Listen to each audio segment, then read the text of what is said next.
You are hanging with Hussick again, and it's solubility this time. We're going to talk about solubility, give you a little bit of introduction into the concept of solubility, talk about a little vocabulary involved, get you on solid footing for some more advanced concepts in solubility.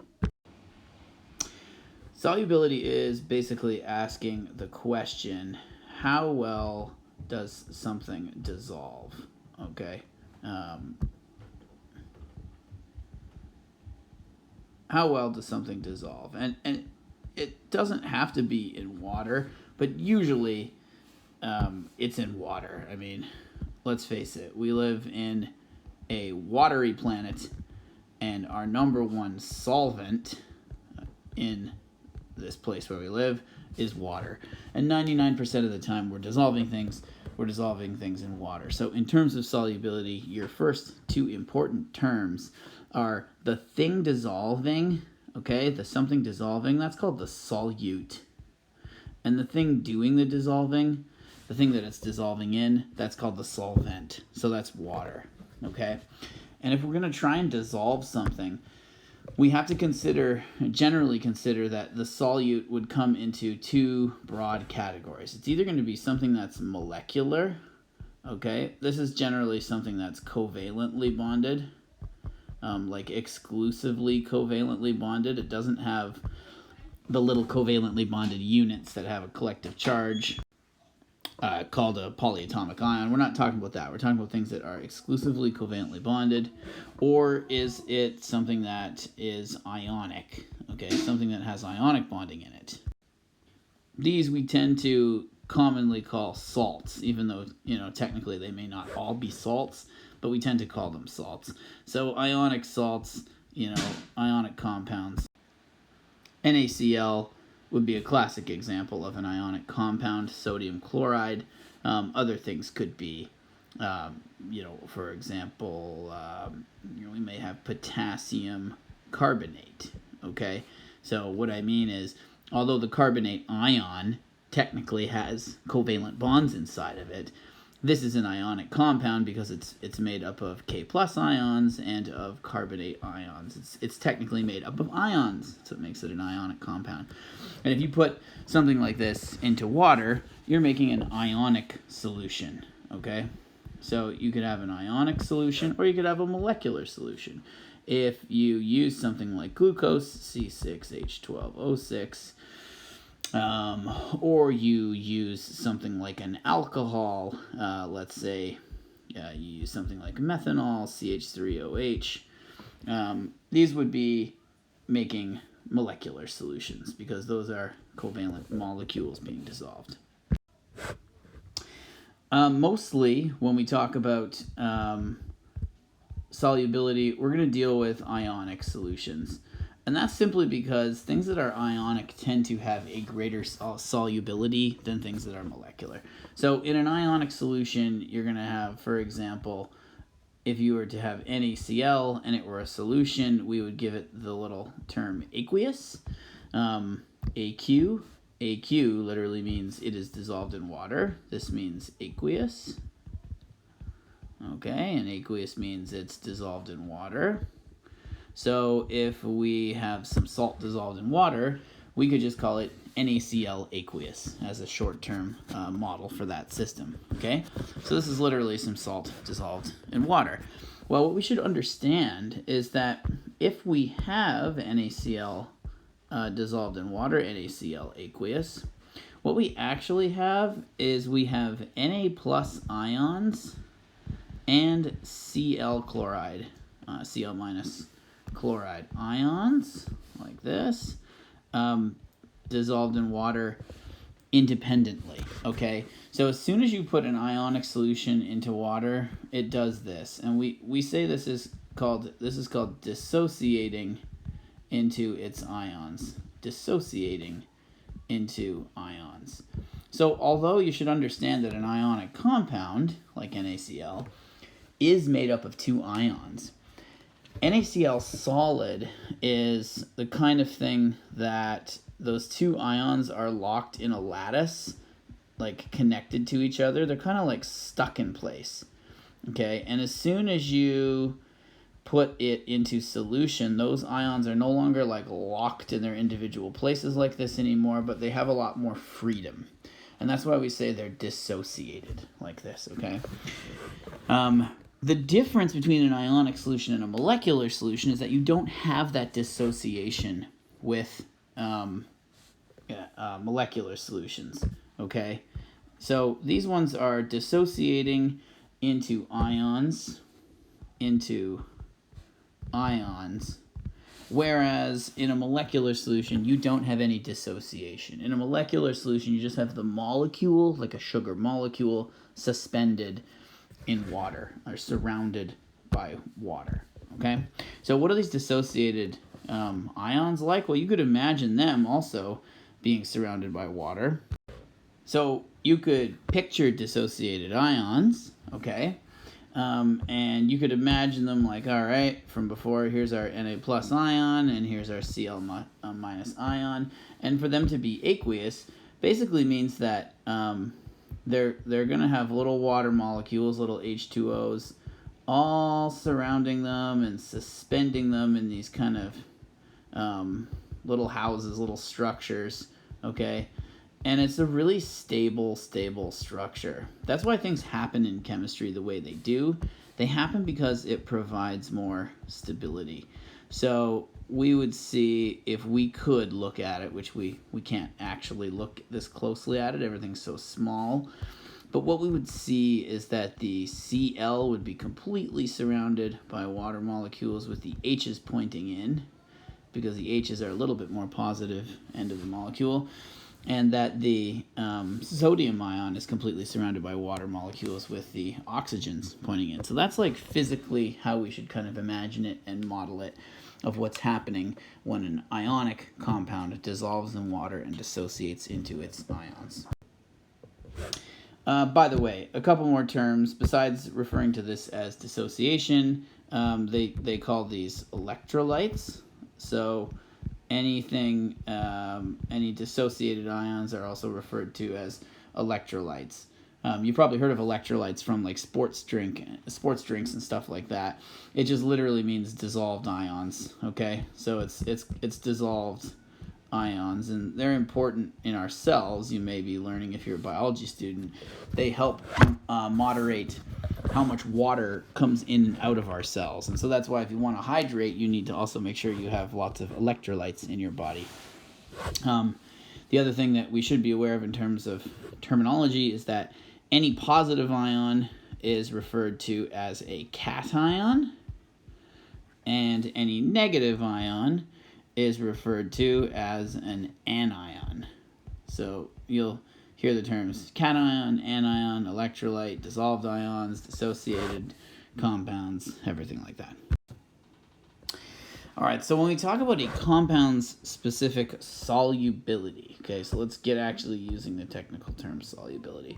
When we talk about a compound's solubility, what we're really saying is what's the maximum mass or the, easily convertible number of moles, okay? So what's the maximum mass or number of moles of that compound that will fully dissolve in a certain volume of water at a certain temperature.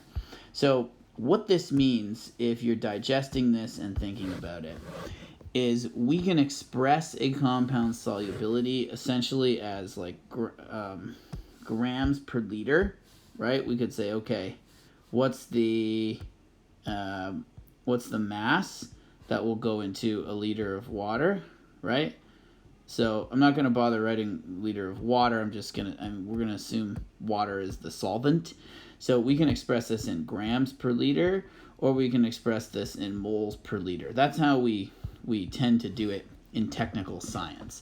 In everyday life, if you're looking up solubility of things, sometimes they say like, oh, there's how many grams per 100 milliliters, or, other things, but it has to be either a mass or a number of moles per volume. That's how we express solubility. And it's really important that this is how much will fully dissolve, okay? So let's look at a scenario just to kind of jog your memory. It's very much like a middle school type lab you've probably done, but I'm going to run through it anyways because I think it's important for your conceptualization of this. So what you've maybe done in like, grade 6 or 7 or 8 or something is you probably at one point in science took a beaker full of water. Okay, all right, at least I hope you did. If you didn't, go to your kitchen and do it right now. It's not that tough. Take a coffee cup full of water. Okay, whatever you want to do, right? And it's going to be at some temperature. Solubility is a temperature-dependent value. So let's say it's at 25 degrees Celsius, okay? Just for the sake of being good science, all right? And then you're going to take you'd have a bag of salt or sugar, let's say salt, okay? So you got a little bag of salt there. And what are you going to do? You're going to take a spoon and you're going to scoop that salt into this water, okay? And what's going to happen is you're going to scoop it in, and you're going to scoop it in, and you're going to scoop it in, and you're going to stir, and that salt is going to disappear. And you know what's happening is the salt is dissolving. And you know that salt is very soluble. Clearly, this is like what an ocean is, okay? It's a bunch of salt dissolved in water, right? So you know it's soluble. But what will eventually happen if you keep on adding and you keep on adding and you keep on adding is eventually you can stir it until you're blue in the face, but eventually you'll see that some of that salt eventually will not dissolve, okay? Some salt will eventually stay as solid, okay? And so what has happened at this point, when you've reached that point, this solution is called a saturated solution. Okay, so saturated is another really important technical term that we need to know for solutions and solubility. Okay, a saturated solution is a solution that has its maximum amount of solute dissolved in it. Okay, so a saturated solution contains the maximum amount of dissolved solute possible. Maximum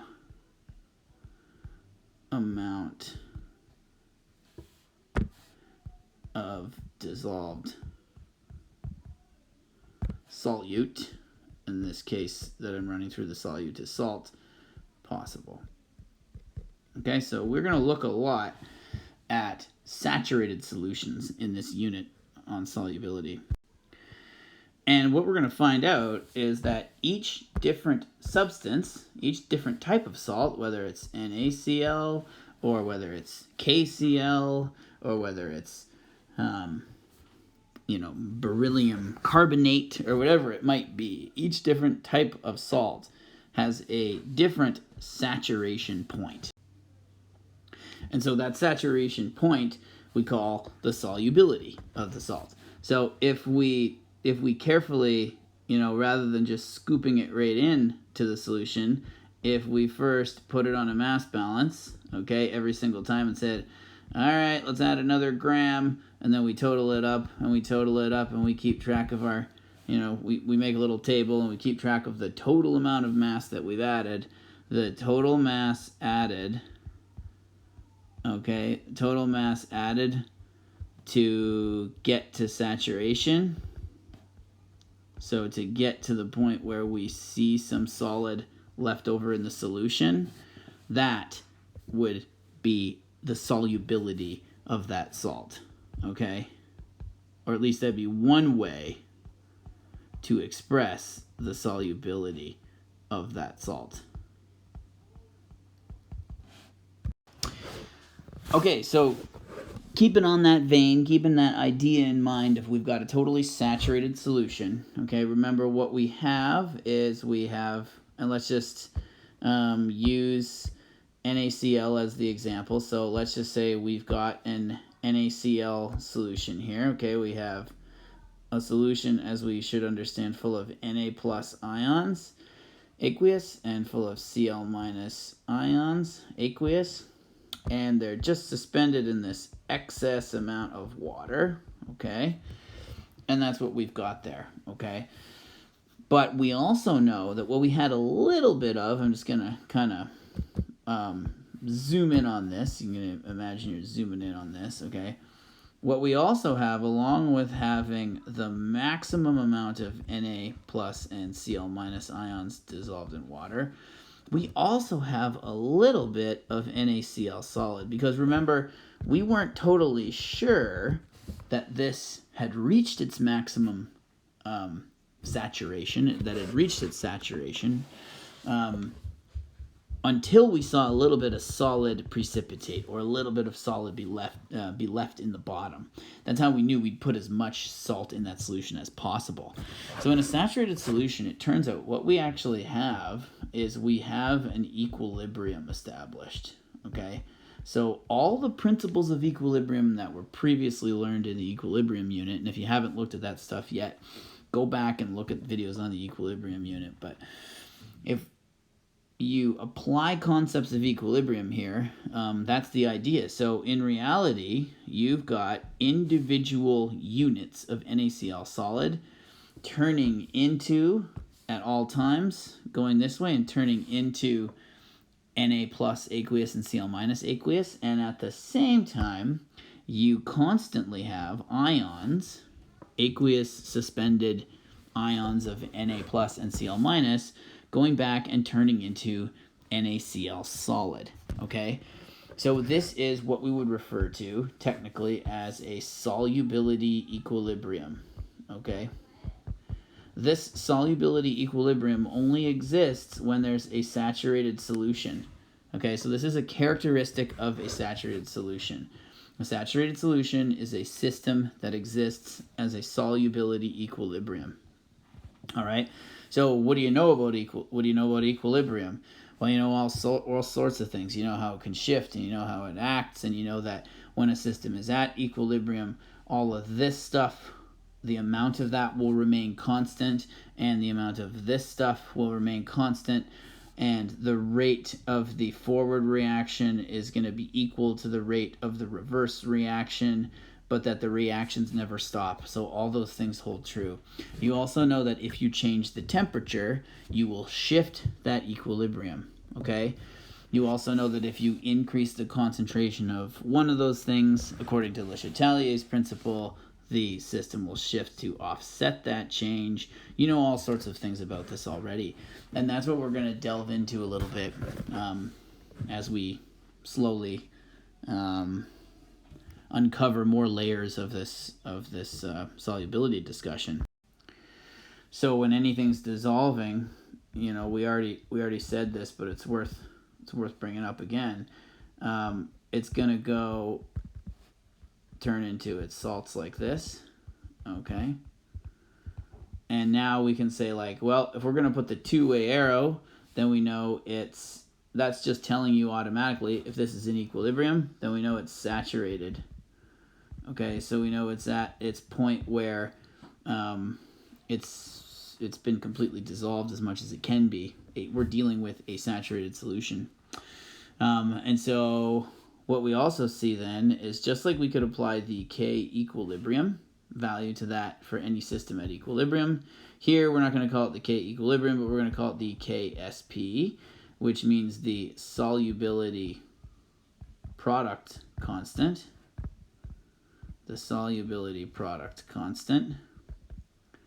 And that's a great name, because what are the products when you dissolve something? Well, they're the two ions, okay? And so we're going to see that the KSP is equal to the concentration of the first ion times the concentration of the other ion, okay? It's also nice that it's called product, because what happens in this equation? Well, you're multiplying those two things together. What's the result of multiplying things together? That's called a product. So I think this is kind of a nice term. So this is very much in line with what it would be if it were K equilibrium. We would say it's Na plus aqueous concentration times Cl minus aqueous concentration divided by the concentration of NaCl solid. But then you might remember that, like, oh yeah, we don't include in the equilibrium expression, we don't include anything that's a solid. That doesn't really make sense, the concentration of a solid. We don't discuss concentrations of solid. If anything, we would maybe discuss like the density of it, and then that's something completely different. So that term drops out, and that's how you get KSP. KSP is like an equilibrium constant without the presence of the reactants at all, because the reactants are a solid. So bye-bye, gonzo. So yeah, this whole thing is referred to as a solubility equilibrium. We said that last time, but it's worth repeating. This is solubility equilibrium. It describes a saturated solution. It describes a salt that has reached its maximum solubility. And finally, one other thing you should realize is really important about KSP, which was really important about K equilibrium, because KSP is just like a different type of equilibrium constant, is that this is a temperature-dependent constant. Okay, so what changes the value of this constant? Nothing except temperature. Temperature-dependent constant. Okay, so KSP for any salt will remain at that value unless you change the temperature, then it changes. And if you think totally practically about this, it makes perfect sense. Because one thing you could always do to dissolve more salt into that beaker of water, into that coffee cup of water, is heat the thing up. It's also a common thing to do back in that grade 6, 7, 8 lab is, what do you do if you want to dissolve more salt in there, or if you want to increase the solubility of that salt? What do? You warm the solution up, and you can put more salt in. In other words, like warming it up shifts this equilibrium to the right. And so all about KSPs, that value is different for each individual salt. And so you have always in the study of this, you have a data table with a whole bunch of KSP values. It's like KBr. Okay, what's the KSP? It's like NaCl. What's the KSP? It's, I don't know what I say before, some strange one like beryllium bicarbonate. Would be like that. It would have a different KSP, and so on and so on. Like every single salt we know of has a different KSP value. Why would that be? Well, it's because each different salt has a different solubility, and solubility and KSP are not the same thing. So I'm going to write that in there. Solubility is not equal to KSP, but the higher the solubility, you're going to end up finding that the higher the KSP value.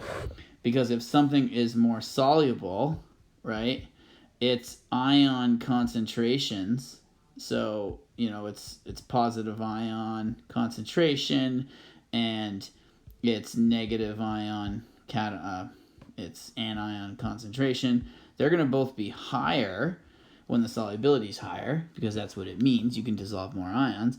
And if those values are higher, then KSP is going to be higher. But solubility and KSP are not the same thing. So don't get confused by that. So I'll do one problem for you just to highlight the difference between KSP and solubility. I'm just going to do the one because it's an introduction and we can get into it deeper later. Okay, so here it is. What's the KSP value for salt AB, make-believe salt AB, if 2.75 times 10 to the 3 grams of AB creates a saturated solution in 100 milliliters of water? And we're given that the molar mass of AB is 75 grams per mole. So first of all, just to separate the concept, I might highlight, look, we got a saturated solution. Most of the time in these questions, it's going to be a saturated solution, because then we can talk about KSP, then we can think about equilibrium, and then we can deal with true solubility of a compound, because it's the maximum amount that will dissolve, and that will create a saturated solution. You see, so all the vocabulary here, if you don't pick up and really think and focus on the vocabulary right off the start, you'll really be confused, okay? So I would say right away, before we even answer this question, I might ask you, what's the solubility of this compound? Do we know the solubility? Well, what is solubility? It can be expressed in grams per 100 milliliter, can it? So, yeah, the solubility of it is given. The solubility is 2.75 times 10 to the minus 3 grams per 100 mils of water. Okay, fine. that would be one way we could express the solubility. We could also express it in grams per liter. So we would have to take that 2.75 times 10 to the minus 3 and divide it by the conversion of milliliters to liters, which is 0.1 liter. Okay, so that would give us, we're dividing by 0.1, so we're multiplying by 10, so 2.75 times 10 to the minus 2 grams per liter. That would be another way we could express its solubility. Or its solubility can also be expressed as moles per liter, can't it? So now for moles, we would have to use the molar mass up here and convert that grams, 2.75 times 10 to the minus 2, into moles. So you could do that, and that's actually what I would recommend doing first in solving this problem is, because it's chemistry class, we like to put things in the technical value of moles per liter if we can. Solubility, concentration, all that sort of stuff, okay? So let's get this concentration. So the first thing let's do, let's find the concentration of this salt. Let's find the concentration of AB in moles per liter, okay? And you're going to do this question like you've done so many other sort of stoichiometry conversion mole questions. You're going to aim at that target unit of moles per liter. You're going to put in what's given and go from there, okay? So we can start from the top. We had 2.75 times 10 to the minus 3 grams per 0.1 liter, right? And then we know we're going to have to multiply that by the molar mass. We got to get rid of grams, so we're going to put grams on the bottom. 75.0 grams in 1 mole. Okay? That's going to get us our value of moles on top and our value of liter on the bottom. And so when we do that calculation, you're going to end up with 3.6 times 10 to the minus 4 moles per liter. So 3.6 times 10 to the 4 moles per liter. 10 to the minus 4, sorry. Okay, so that's the concentration. All right, what's the point of finding that concentration?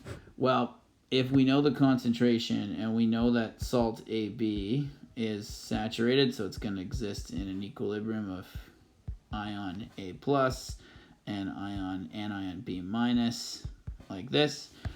If we know the concentration of this, okay, and we assume that when it creates a saturated solution, okay, it's at the exact point where all of a sudden that first grain in the beaker, that first little grain of AB doesn't dissolve, okay?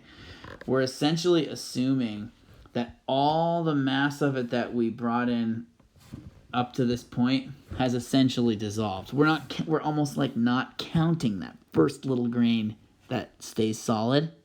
We're saying we're at that exact precise point where every single minute tiny little mass we put in dissolved, okay? So in other words, we can basically say if we dissolved X number of moles there, then we have X here and X there, okay? In other words, the concentration of AB is going to be equal to the concentration of A, and that's going to be equal to the concentration of B minus, okay? Because they're a 1 to 1 to 1. Now, not every salt would be like that. You know, if you suspend belief for a second, if I just write, imagine we had salt C2D or something, right? That would dissolve like this. You'd have 2C for every 2C pluses for every 1D minus. Okay, well, in that case, it would be for every X you dissolve, you get 2X and an X here. Okay, you see, so in this one, because it's a 1 to 1 to 1, this is almost like the change line from the ice table. It's like that's how much concentration of each of those ions we're going to have. Okay, well, why does that matter? Well, it matters because we have to use the KSP expression. So the KSP expression then for this salt is going to be the concentration of both of those ions multiplied together at equilibrium. okay? And we know the concentration of each of those ions respectively is the same as the concentration of AB, which is this. So each of those is 3.6 times 10 to the minus 4, okay? So we would have here, in the expression here, we would have 3.6 times 10 to the minus 4 times 3.6 times 10 to the minus 4, which is basically just the saving, 3.6 times 10 to the minus 4 squared, okay? Again, to go over to my other example, just to make this a useful concept teaching, if we did the KSP for CD, for C2D, the KSP would be equal to, because it's just like the equilibrium expression, it'd be the concentration of C plus to the 2, right, because of that, times the concentration of D minus to the 1, okay? So you have to watch out because you might have to square that 2x value. You see, here we have a nice x value here in each case, and we don't have to square them because they only are ones, so we only have exponent 1 here. And so anyways, the KSP is going to be 3.6 times 10 to the minus 4 to the exponent 2, which is 1.3 times 10 to the minus 7. Slow me down, watch and rewatch, and if you can work through conceptually what happened in this question, you will be able to do 80% of the weirdest, 80 or 90% of the weirdest solubility questions I'll ever throw at you. I hope you found this helpful.